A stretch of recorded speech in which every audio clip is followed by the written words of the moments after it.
রাজধানীর মগবাজারে চিকিৎসাধীন অবস্থায় প্রবাসী ও তার স্ত্রী এবং সন্তানের অস্বাভাবিক মৃত্যুর ঘটনা ঘটেছে। পরিবারের অভিযোগ, হোটেলের খাবারে বিষক্রিয়ায় তাদের মৃত্যু হয়েছে।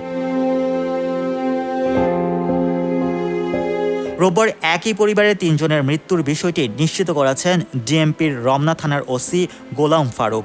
নিহতরা হলেন সৌদি প্রবাসী মনির হোসেন, তার স্ত্রী স্বপ্না আক্তার ও ছেলে নাইম হোসেন।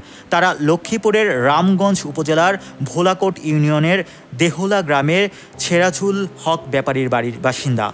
লক্ষ্মীপুরের সৌদি প্রবাসী মনির হোসেন তার স্ত্রী সন্তান নিয়ে ঢাকায় এসেছিলেন ডাক্তার দেখাতে।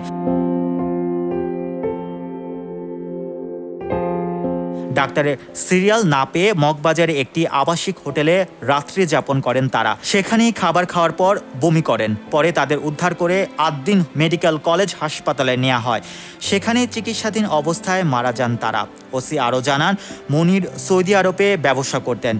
মরদেহ ময়নাতদন্তের জন্য ঢাকা মেডিকেলে নেওয়া হবে। এদিকে জানা গেছে, স্ত্রী ও ছেলেসহ প্রবাসীর রহস্যজনক মৃত্যুর ঘটনাটি পুলিশের ধারণা বিষক্রিয়া হলেও স্বজনদের দাবি এটি ঠান্ডা মাথার পরিকল্পিত হত্যাকাণ্ড। Mohammad Rasel, news 21 news desk.